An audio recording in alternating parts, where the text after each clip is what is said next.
Morning. Today I'm going to do a video on whether you should overseed or not. There's a decision that has to be made for a lot of people whether you're going to overseed your warm season lawn. I'll give you 2 or 3 reasons why you should and 2 or 3 reasons why you shouldn't. It's really just more so personal preference. I'll cover that. Then I'll probably get a little bit random and I'll just go around. I've been swamped this week, absolutely swamped. So I'm going to pop around and just show you some different stuff. If you want to stick around for that, I'll give you some updates. We'll go over that. So here we go. Hey guys, and also just so you know, I did start the preparation series. I have been doing preparation for decades. And one of my jobs, I feel, especially for you guys, is to show you how to fill all the holes. One of the great things that came out of the tragedy of Hurricane Helene was that so many YouTubers that are homesteaders and even people that prepare a lot, is they found the holes in their plans. And that's what we'll talk about. You have to go through, set up a plan, come up with your preparation, and make sure long term, and that's the key to it. 7 days or more. With this new series, I will try and cover everything possible. I've already done one, the starter one that talks about food. I did one about protecting your house. I just had yesterday, my neighbor's an HVAC tech. I just had him install a soft start on my HVAC system. I'll show you, I got communications, radios, everything. You can either watch it on this channel, or I've started publishing them separately, just that series on Savage Prepping. So you can go over there and subscribe so you don't miss any. Just go to YouTube, Savage Prepping, type it into Google or something. The website and the YouTube channel will come up. Hit subscribe if you don't mind. That way you can stay alert, and I'll try and keep that clean, and that'll just be preparation videos. Okay, so let's talk about overseeding. This question comes up a lot. So I have a warm season lawn. I have Zoysia, Bermuda, whatever it is. And by the way, this is that common Bermuda overseed we did back here. And man, this stuff is just incredible. You do not want to put this stuff on a sod. If you have a sod lawn, do not put this on your lawn because this will overtake everything. The pond, everything is covered in this, but this is great. But as you can tell, temperatures are chilly. One day coming up this week, the low is going to be 38, the high is 67. So that's fall. The lawn is going to slowly start to go dormant. I always say there's not a lot you should do in the fall when it comes to your warm season grasses. Just let it go to sleep. If you want to put out a little bit of PGF balance, 10-10-10, you can do that, put out a little bit of PGF balance. But other than that, just leave it alone. Let it go to sleep naturally. Let's talk real quick before we cover the overseeding. Let's talk about cutting height. What's the cutting height I should leave my lawn at? It really doesn't matter that much. It's more so appearance. What do you want it to look like? I think, personally, about 1 inch to 1.5 inches on a dormant brown lawn looks really good. It looks really good. It still looks neat. The other thing you have to think about is if you leave this long and it goes brown, in the spring, what are you going to have to do? You're going to have to scalp all that big bushy brown off. So feel free to start cutting it down to about 1 inch, 1.5 inches. I think that's a good height. It just depends on where you are right now in your cutting height. So what are the reasons that you would? Let me cover that first. Number 1 reason, you like to have a green lawn and you enjoy cutting grass. So go ahead and you'll overseed and you'll have a green grass all winter long. What's the other reason you should? You have real crappy soil. Like down here at the pond or over in here next, was just raw, rocky roots and clay. Keeping that soil alive during the winter is good for the soil, living roots in the ground. So that might be another reason. The third reason is, my goodness, that bird's loud. The third reason is going to be soil erosion. So down in my pond, I have a hill, and I know I'm going to get lots of rain coming up over the next few months. So I'm going to keep that grass growing in there for soil erosion, protect against soil erosion. Now, what are the reasons why you shouldn't? On our old lawn over at the other house, which was a sod lawn, I never did a winter overseeding, and I do not do winter overseedings on sod lawn, and here's why. In the spring, I start busting my butt on my lawn, and I do that all the way through the summer, all the way into the fall. Will you please shut up? And it's nice to have that break. You take that break from all that lawn care, and then you just sort of chill out during the winter, do whatever you want, and then you get excited about the spring. So you get pumped up and ready. I'm ready to go. I'm ready to have that green lawn. So it's nice to have that break. The other reason is competition. In the springtime, when your Bermuda grass starts to come out of dormancy, you still have that other grass in there competing. So you have to either kill it off or let it die off or scalp it all off. So there is a competition factor. You do have competition between the two. So it really is just more so personal preference unless you have a specific purpose for overseeding. What type of seed should you use? This year I ordered, it's called New Sprint Annual Ryegrass, and it's a finer blade. You don't have to use that. You can just go to Lowe's or Home Depot and buy annual ryegrass. But I want to also let you know that you always run the risk of, if you look at the tag, it'll have like a 1 or 2% weed seed germination. So you may be putting weeds into your lawn. So you do have to know that. It's not a big deal, but you will have a few weeds pop up. The other thing is if you're going to be doing heavy pre-emergent, pre-emergent in a short while, then that may come into an issue too, especially if you're dealing like with Poana. Once we get into, say, November and December, you may want to be doing a pre-emergent treatment just to battle that that Poana, because that's about the time it's going to rear its ugly head. So now you got to figure out, well, is my pre-emergent going to impact my annual ryegrass? Just some things to think about. Okay, since we're talking about fall stuff and we're talking about overseeding, I figured I'd talk a little bit real quick about pre-emergent. Now, I did a video not too long ago about the fact that I hold off on my pre-emergent until the weeds that I want to fight are germinating. That's the whole point. When it comes to pre-emergent, you want your weed seeds to germinate. Understand that. You want them to germinate, but you want to catch them right at the point of germination. Most people battle Poana in the winter, and when does that start to pop up? Poana starts to pop up when your lawn turns brown. So when your lawn is brown, when it goes completely dormant, that's about the time I like to put down my winter pre-emergent. Now that's usually going to be probably what? Late November, December. If you use, and I use the granular, which I link to on the website, if you use a liquid or if you have a bug treatment or anything else, I have asked Anderson's to put these on Amazon for me. Let me explain. I'm trying to develop with Anderson's a nutrient that also has microbes already, good soil microbes already in it, and make it shelf stable, a little bit of iron inside of it. And to do that, I want to be able to use a 60-to-1 ratio instead of the 20-to-1. Now, the green bottles are 20-to-1. Those are good for things like supplemental feeding, like super juice or whatever you put down for a supplemental feeding where you need a heavier rate. The problem being is that they only cover about 2,000 square feet. The yellow bottles, which are now up, I'll put a link to them, they're a 60-to-1 ratio. So like if you buy a bottle, hose end bottle of Image or Weed B Gone, it says on it it'll cover 5,000 to 8,000 square feet, and that's because of the mix ratio. So these bottles you can use on something that's more of a concentrate. And let me explain how you do this just so you understand. If that bottle, let's say that bottle covers 5,000 square feet. If your concentrate requires 1 ounce per 1,000 square feet, that means you have 5 units of 1,000 square feet you're going to be able to cover with that bottle. So you would put 5 ounces in that bottle and then fill the rest up with water. Now, the trick is I always like to put a little bit of green dye or some kind of dye in it, and that lets me know that it's coming out. Hose end bottles consistently get little plugs in them. So I just put a little bit of dye just as an indicator that my spray is actually coming out. So let me say that one more time. That bottle will cover 5,000 square feet.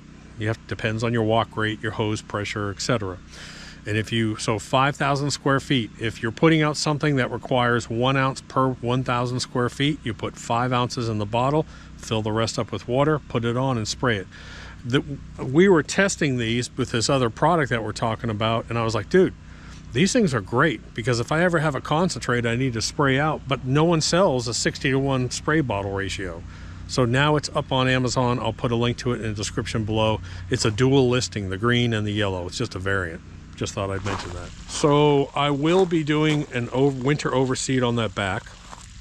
This is the pond front. This is that common Bermuda. I'm going to be doing a winter overseeding probably next week out here. If you see those lines in here, John had car trouble, so I just grabbed my big Toro and I cut this all with the Toro. But we'll be doing a winter overseed here. And then, if you remember next to my shed, it was just nasty woods, clay, trash. And then I came in here with the skid steer and raked it, and we had grass growing, and then a drought hit. Well, guess what? I've done another replanting, and it's starting to come up. Look at it. So I had some extra seed of different types. I threw it out there, but I'm also going to put some of that annual ryegrass in here because it just looks nice. Now it actually looks nice and clean. It has a purpose. So I'll be doing it over here too. I've never had irrigation over here. That hose right there runs 300 feet over to my high pressure pump where we're irrigating our fields up here. And so I tie into that, and now I actually have one of my sprinklers over here from that field, and I'm actually blowing that all in here from the pond and watering here, and that's the only reason it can get going. I'm sorry, I'm watching the chickens. They always get excited early in the morning. So we planted these fields before we left on our vacation, our month-long vacation, and right after I left, a drought hit and they all died off. So we had to come back. We spent 2 full days planting and reseeding and doing everything out here, and these fields look absolutely gorgeous. The upper one, they all look fabulous. Clover, radish, turnip, Austrian winter peas, and cereal rye, all coming up. I have hundreds and hundreds of deer moving through these fields all night long. It's crazy. So one thing that is kind of cool is before I left on vacation, I threw out some zinnia seeds. Look at that. Look at all those zinnias. Isn't that crazy? So I have a whole row of zinnias mixed in with tomatoes. I probably have 200 tomatoes sitting out here. If they rot, if they split or rot, I throw them in. The chickens love the tomatoes, by the way. Red peppers, they're okay with eating those, but I mean, how many red peppers can I eat? Look at the wildflowers over here. This whole row, I just plant wildflowers. And this whole row is just, that's the only thing. I hope I don't get a hard frost anytime soon. I can take 38, but below that, it's not going to fly. So this is, if you didn't watch we initially thought we were going to let the chickens free range in this whole big garden up here and put hawk netting. Dude, no way. The hawk netting is a pain in the butt to put up. So what we did was, if you didn't watch that video, we sectioned off. This is 10 or 12 feet wide right here, but it's like 85 feet long, and we put hawk netting over this whole thing. And now what I have is I figured out a way to hook up an automatic door closer with a magnetic release, so I can leave their run open, and at 7:46 that magnet releases and that door closes automatically. It's really cool. It worked. I didn't think it would work, and I'm like, yes, I have created fire. I was so excited that it worked.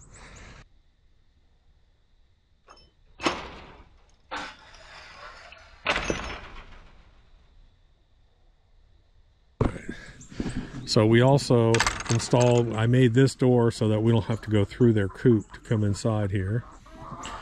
This is that magnetic thing I was talking about. Let me move this out of the way. You girls want to come out? Come on. Come on, chicks. You guys gonna come out? Yeah. Yeah, look at that. Oh, yeah. Aren't they funny? In case you're wondering, this hen gear device is designed for one of the nesting boxes. But what I do, it has a magnet on it, and I just go in here and I put that there as a solar panel, and at 7:46 the magnet disengages for 1 second and this door closes automatically. It's great. Now I have cameras. I moved one of the cameras up here so I can look at this and I can watch the run and check it every night and make sure it's closed. But I was like, dude, I do not want to come up here every single night.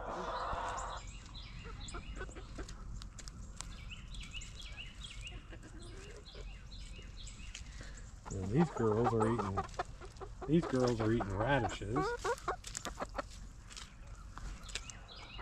Oh, those are turnips, actually. They're not radishes. Okay, so one of my problems that I have up here is I have two... Oh my goodness. I have two UTVs. I have two riding mowers. I have rototillers. I have a tow-behind cutter. I have a set of blades that I use up in the fields. I have a set of tine.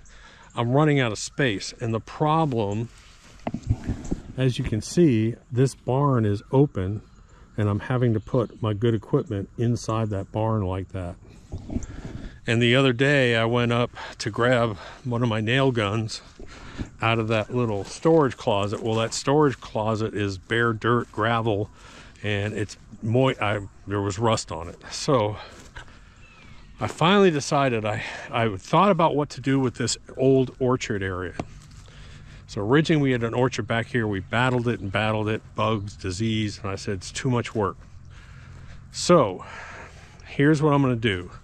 I have a half gravel drive there, a parking space. I'm going to make that a full gravel drive here. I actually cut with a bulldozer a road over to my main drive over there. So what we're going to do is I'm going to have an 18 by 40 cement pad. We're going to have it poured out here. And I'm ordering an 18 by 40 metal building. Should look pretty nice. It's going to be dark red sides, silver roof, and white trim. It's going to have a 10-foot roll-up door, a side door, and I think 5 windows. Now, here's the nice thing. I have a brand new 600-foot deep backup well over there. That barn has its own electric meter and panel. So I have water and electric right here. So I think what I'm going to do is I'm going to ask them, when they pour, I'm going to leave a few like 4-inch or 3-inch PVC pipes going in and out in case I ever wanted to do electric or water or something to it. So one note I should say before we finish up on the overseeding, which I forgot, is you do need to check your 10-day forecast, because like I look at mine and it's 5%, 5%, 5%, 5%. So you don't want to be putting out seed if you're in the middle of a drought or a dry zone. You'll be putting out bird feed. Wait until you get a rain event coming in, and I'll show you guys how we do this overseeding. Probably in a week or two I'll actually do it. I'm in here assembling. Man, these things are a pain in the butt. I'm in here assembling new nesting boxes for the girls. So these are the new nesting boxes that I'm going to put up in the chicken run. So I have a nesting box system in there, but it's inside their little house, their coop. And there's too much poo going on in there. So I wish I had thought of this earlier. I'm going to put these actually inside the big run, and I'm not going to open up that other one. So we'll see how it goes, but that should be plenty for them. We're going to have a crap load of eggs. I'll bet you we have 5 to 10 dozen eggs a week. They shouldn't start laying until November. That is the overseeding, winter overseeding. If you have any questions, pop them down below. Don't forget, subscribe to that new channel, Savage Prepping. It'll help us out. It's going to keep it cleaner. So if you want to find something, I have put up product links on the website. It's not extremely organized right now because I'm swamped, but I'm doing the best I can. Anyways, let's take this. Let's hope this goes. And again, probably in 2 weeks, I'll do full winter overseeding on all this, depending on the weather. We'll see how cold it is. Talk to you later. Doc.